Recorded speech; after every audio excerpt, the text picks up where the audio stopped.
이때가 뭐 그거랑 뭐 내가 뜯어 뭐 그 우리죠.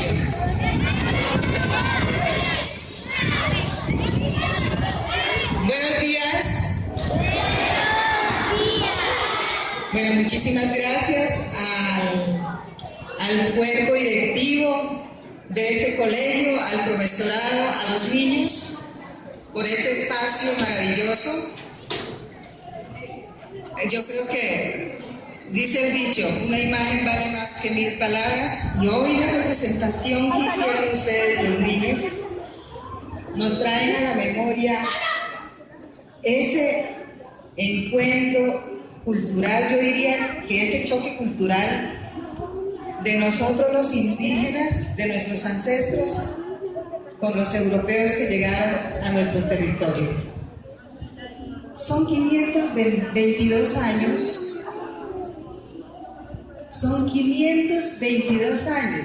pero fue guayo único. Yo hablo mi lengua nativa. ¿Qué significa eso? Son 522 años de resistencia.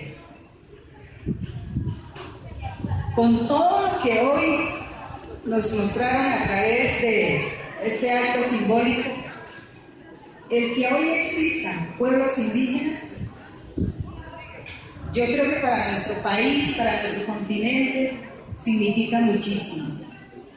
Que somos pueblos con mucha tenacidad para soportar todos los vejámenes que hemos sufrido históricamente.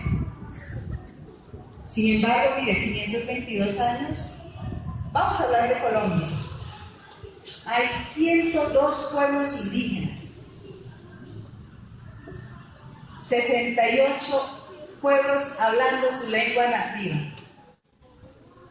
Eso ya nos dice mucho. Pueblos que representaron hoy, como dijo la niña, que era Embera Capío.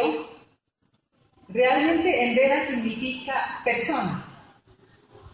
Entonces, los Emberas están en el Chocó, están ubicados en los departamentos de Risaralda, Caldas, Córdoba, y hoy llegaron hasta la Amazonía, porque la situación de los pueblos indígenas hoy en Colombia es gravísima, gravísima, a pesar, miren la dialéctica en que se juega el mundo indígena, y es que somos los pueblos con mayores, digamos, con unas grandes extensiones de territorio.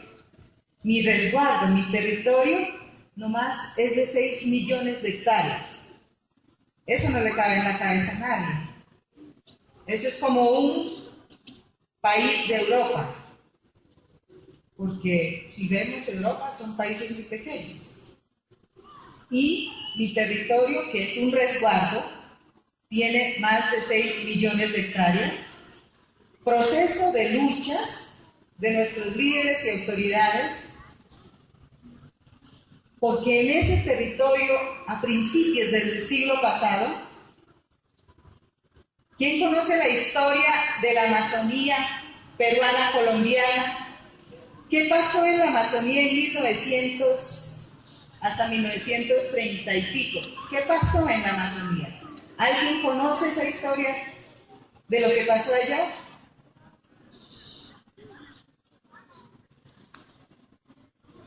¿Alguien sabe qué pasó en la Amazonía a principios del siglo pasado? Y hasta mediados, creo. Y aún se vive las consecuencias. ¿Nadie sabe? ¿No? ¿Tú sabes? Ah. Bueno. ¿Alguien sabe qué fueron las caucherías?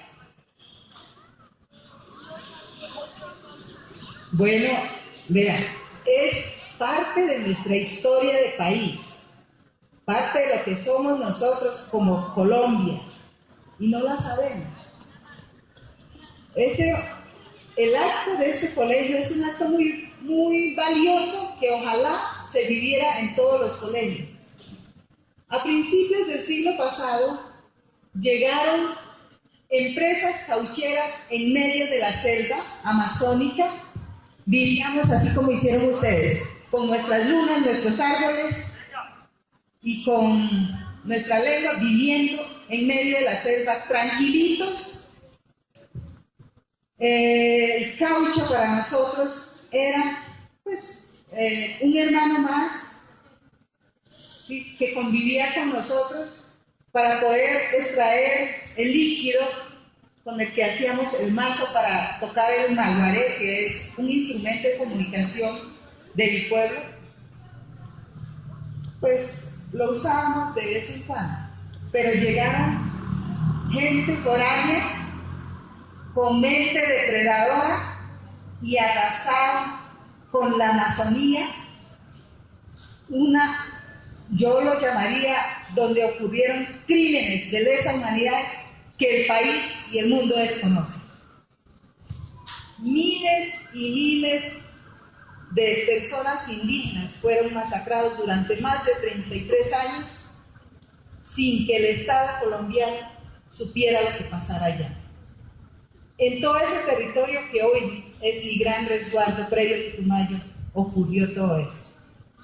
Masacres colectivas, quemaban a las personas vivas, cogían a los niños y estrellaban sus cabezas contra los árboles para que no fuera un obstáculo a sus padres para que pudieran trabajar en el caucho.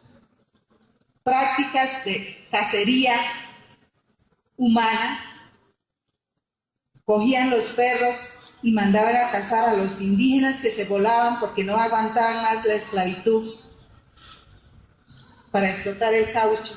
Y así, durante más de 33 años ocurrió eso en ese territorio. Entonces, mi pueblo logró recuperar el territorio, porque imagínense, los que llegaron allá ni siquiera eran colombianos, eran peruanos y la plata era de los ingleses. Entonces, nuestro país, los territorios indígenas, siempre ha sido objeto de extractivización de recursos naturales, del saqueo, lo que hoy ustedes vieron, que esos llegaron y se llevaron nuestro oro, pues sigue ocurriendo. Esos 522 años no ha cambiado de actores, de tiempo, pero la situación sigue. Nos enorgullecemos de tener grandes territorios, pero vivimos la pobreza. Yo diría, no tanto la pobreza, el empobrecimiento, que es muy diferente a la pobreza. El empobrecimiento a raíz de esas malas prácticas de gente no indígena que llegan a los territorios indígenas y sacan todos los recursos naturales que hay. Si nos vamos a la Guajira, aquí tengo una mochila guayú, es el territorio y es la riqueza colombiana que ha sido sonsacada. ¿Para qué? Para darle el mejor vivir. No hablo de buen vivir, porque el buen vivir es para nosotros los indígenas. El mejor vivir de los europeos. ¿A dónde va el carbón que extraen de la Guajira si no va para Europa? Así como sacaron el oro, siguen sacando. Y a cambio de eso, ¿qué le están dejando a nuestros pueblos? ¿A nosotros qué nos dejaron? A nosotros nos dejaron empobrecimiento, nos dejaron pueblos indígenas en altísimo riesgo de extinción y vulnerables, aculturizados, de pronto también contaminados por enfermedades foráneas, externas, que llegaron a los territorios. Y eso está pasando en todo el país.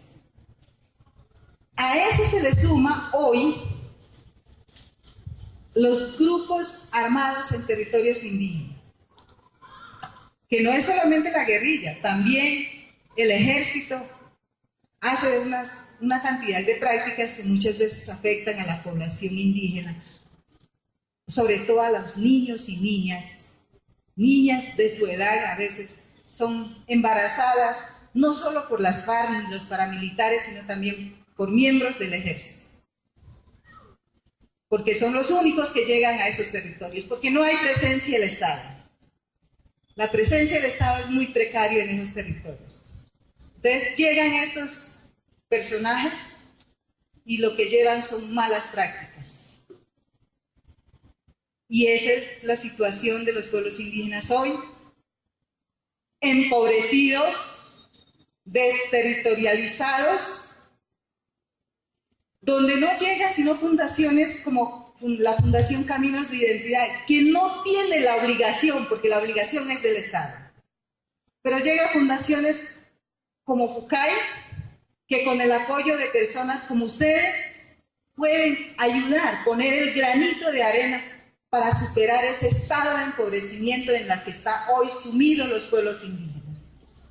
Pero eso no quiere decir también que hayamos perdido la dignidad, porque tenemos todas las capacidades para desarrollar, para hacer un desarrollo con cultura e identidad, un desarrollo propio.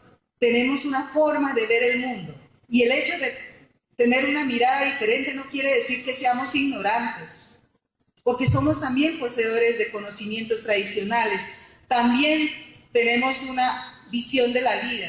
Somos sociedades estructuradas a pesar de lo que pasó hace 522 años. Somos sociedades estructuradas, tenemos el gobierno propio, tenemos el manejo de los recursos naturales de una manera sana, responsable, porque estamos pensando no en nosotros, sino en la gente que viene detrás de nosotros. Mientras que el occidental o las empresas llegan a extraer, a dañar y dejar territorios despoblados o poblaciones vulnerables más de lo que están. Los indígenas no estamos pensando en eso, estamos pensando de qué manera convivimos armónicamente con los árboles, con el río, porque es parte de nuestra vida. Y en la ciudad uno pierde esa esencia del contacto con la naturaleza. Yo muchas veces creo que también pensamos mucho en nuestras raíces europeas y nos olvidamos de que detrás de nosotros puede haber un indígena, puede haber un cacique, puede haber un clan bien fuerte, luchadora, guerrera, para sostenerse aún en medio de todas estas cosas pues, que afectan realmente una vida digna para los pueblos indígenas. Entonces, yo creo que yo sí les agradezco aquí al colegio, al profesorado, a los niños, que tienen un semillero, están cultivando un semillero que puede replicar hacia el futuro de quiénes somos los colombianos. Los colombianos, muy seguramente, si cada uno de nosotros o de ustedes, porque yo sí pues llevo la sangre pura indígena, pero si alguno de ustedes miran su árbol genealógico, en alguna parte hay un indígena. La experiencia que tuvimos en Europa, por ejemplo, cuando estuvimos en Holanda, vimos cómo de un esclavo negro surgió una mujer rubia de ojos azules que nada que envidiarle a los europeos puros. Entonces, tenemos que tomar conciencia de lo que somos, respetar primero a nuestros pueblos indígenas, reconocerlos, así no compartan pues con ellos. El respeto es muy importante también para superar este estado de conflicto que vivimos en el país, y es a raíz de todo eso, porque todos irrespetamos en Colombia, y respetamos la vida, y respetamos la naturaleza, y mire en lo que estamos sumidos, el conflicto, un conflicto de muchos años. Así que ustedes son los semilleros para que esta situación en el país cambie. Muchísimas gracias.